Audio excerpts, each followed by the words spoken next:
What? Oh, thank God it's you. Oh, what are you doing? But I'm playing Fall Guys.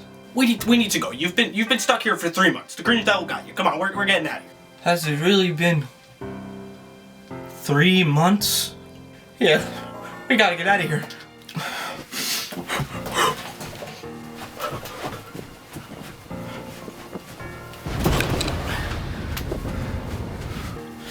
Whew. That was a close one.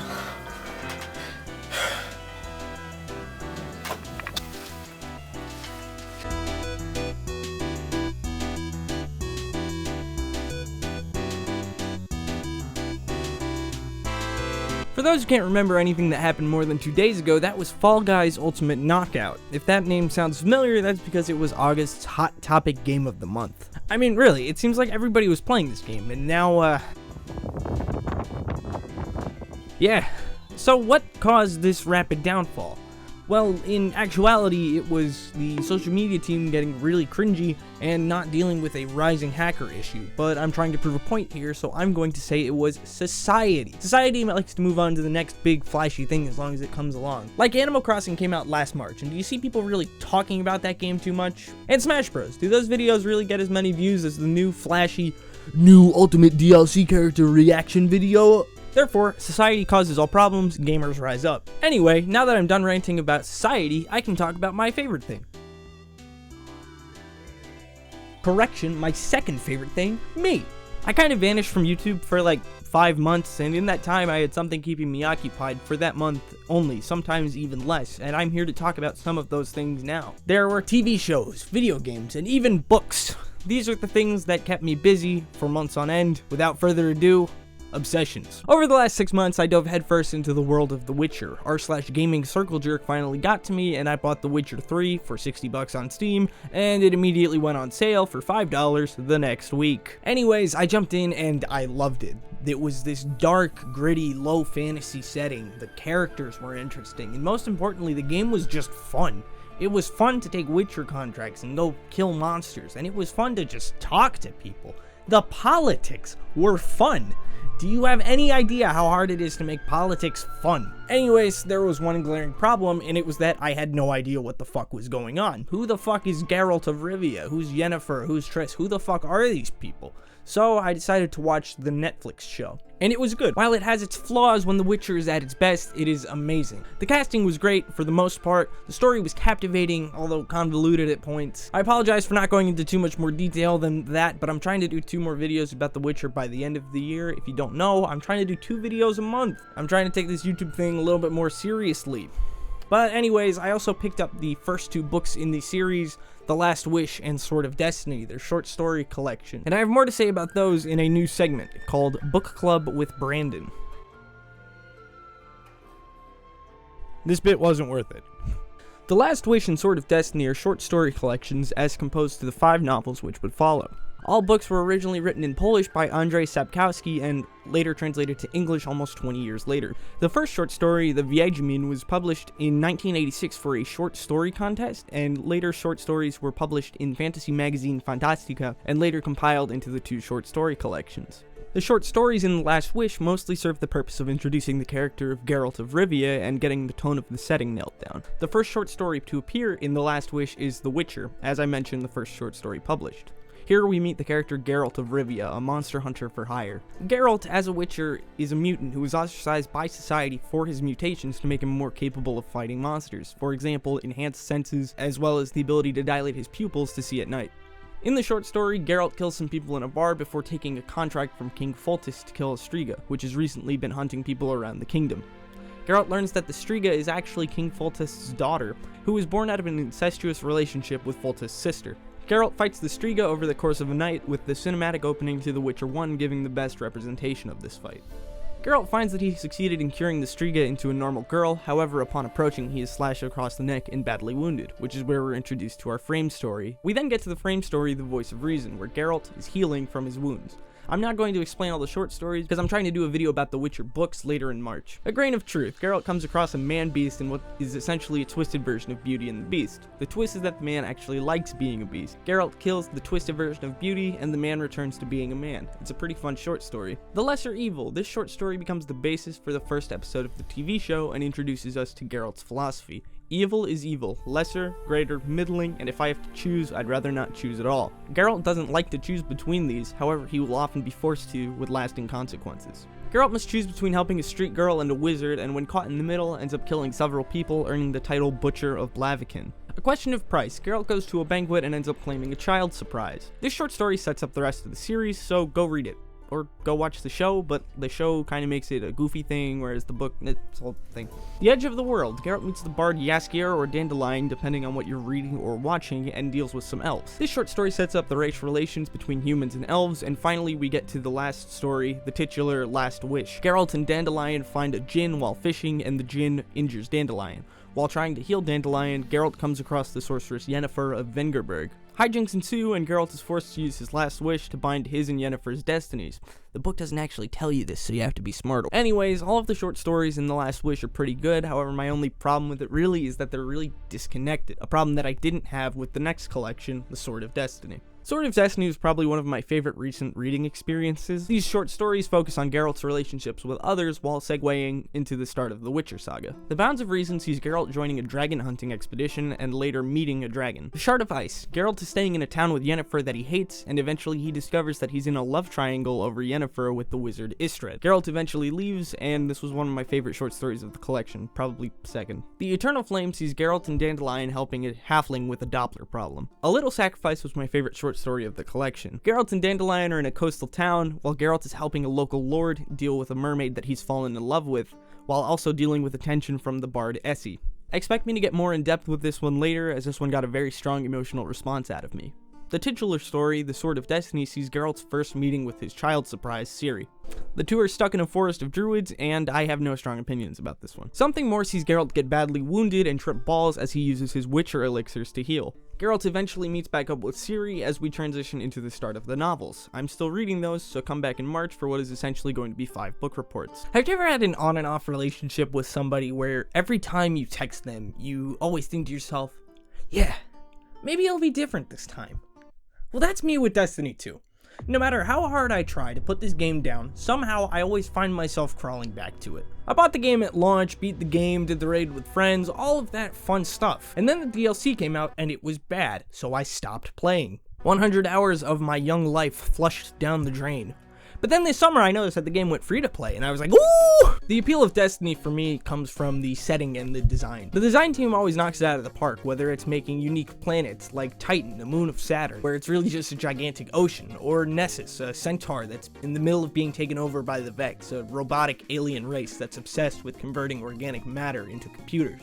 These locales each have their own distinct features, meaning that no two planets you visit are ever going to look the same, or how each of the classes is visually different, with the large, broad outlines of the Titans, the slick and sneaky hunters, and the, well, warlocks used to look like space pirates, but now they get the worst armor in the game, so, you win some, you lose some, One of the bigger wins, though, is the atmosphere, and there's something oddly serene about the main menu screen, where it's just your spaceship floating above whichever planet you want to go to in orbit. But then you get snapped back to reality. The lore for Destiny is really cool, but it seems that they're still making it up as they go along, even 6 or 7 years later. Although lately it does seem that they've kind of tightened their act up, seeing as they have announced the next 2 expansions, I think. The bigger problem, though, is that the lore is not easily accessible in-game. I understand that they want to keep some things mysterious, but it's like, you can't take the lore seriously and then not explain it to your players. The way you access the lore is there's some lore tab in the game where you unlock it as you go, which is completely fine. But then there's also stuff online. Like recently they just killed off a character in an online web article, which is kind of weird. You good, Bungie? Kind of got off topic there, but like, how do you expect players to care about Savathun, the Witch Queen, the title of your next expansion, when to understand what's going on, they have to have played Destiny 1, Destiny the Taken King, and the Destiny 2 expansions? That's too much to ask for, especially when some of the content literally isn't accessible anymore, mostly the seasonal stuff. I'm really only saying this because another game I sunk a lot of time into recently is World of Warcraft, and it seems that they set up their big bad early on, and they were able to build towards that with Sir Garrus, the leader of the Burning Legion, and even on a smaller scale with the Witch Queen, and even on a smaller scale with the Lich King, seeing his fall in Warcraft 3 up until Wrath in whatever year that was. There was a clear start and end point, and it just doesn't seem like Destiny has that yet. But enough about that nerd shit, let's talk about the gameplay of Destiny 2. Destiny 2 is like fast food. It's quick, it's easy, and it's really not that good for you. The gameplay in Destiny is broken down into two pillars: player versus environment, or PvE, or player versus player, PvP. The PvE section in Destiny 2 consists of the open world, the strikes, and the raids. Your open world section consists of you traveling to a planet, speaking to the one NPC on that planet, and getting bounties, such as kill 40 enemies, or kill 5 enemies with grenades. You do those in 5 seconds before you head out and do lost sectors, which are pretty much these small little sections like caves filled with enemies. Before Forsaken, these were all really just caves, and they were boring as fuck. Strikes and raids are considerably more fun, however, you're still picking up bounties with specific goals to increase your XP towards your season pass. Strikes features 3 players taking on a story-focused mission.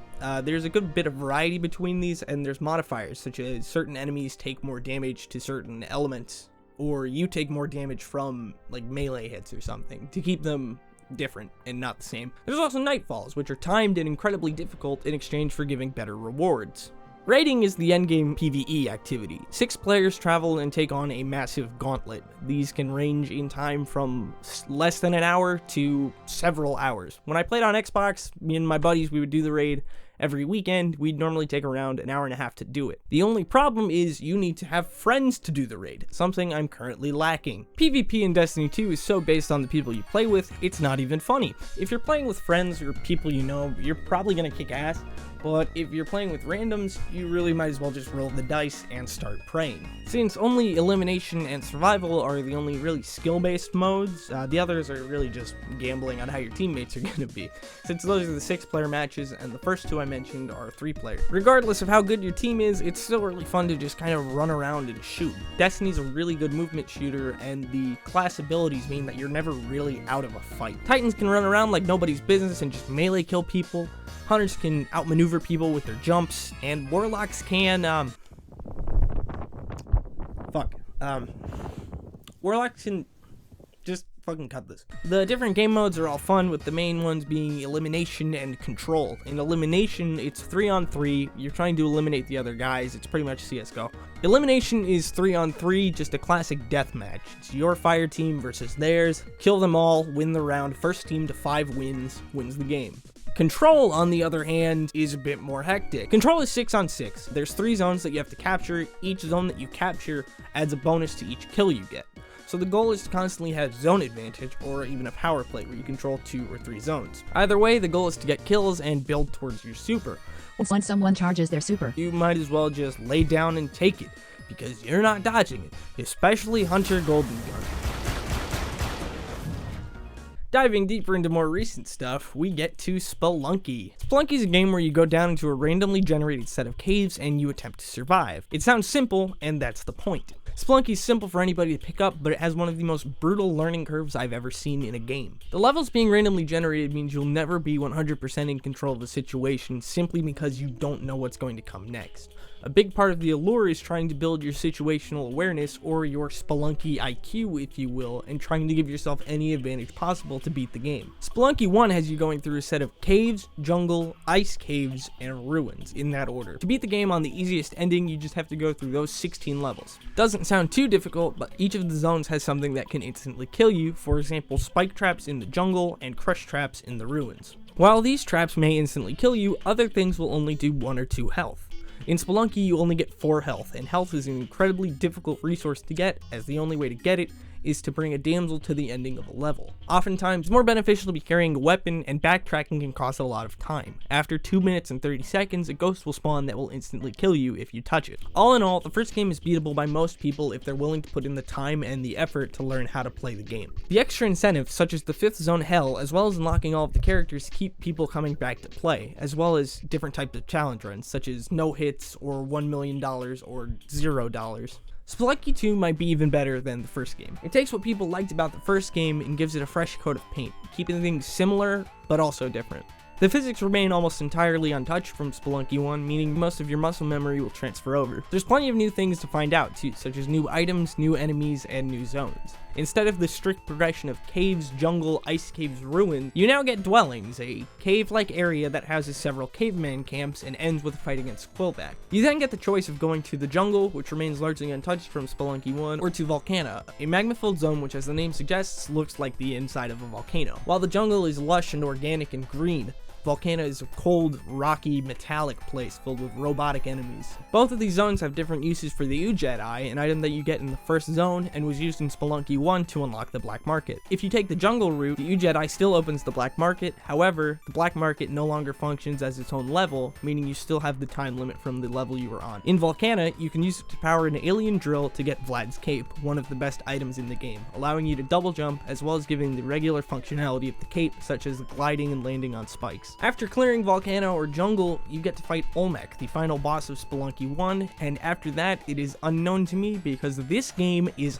hard. At the time of me recording this, I've put more hours into Spelunky 2 than I have Spelunky 1, and I'm still yet to beat Spelunky 2. Also, I know this game's harder because when I was getting the footage for Spelunky 1, I actually almost beat the game, and I probably would have if I didn't make this mistake right here.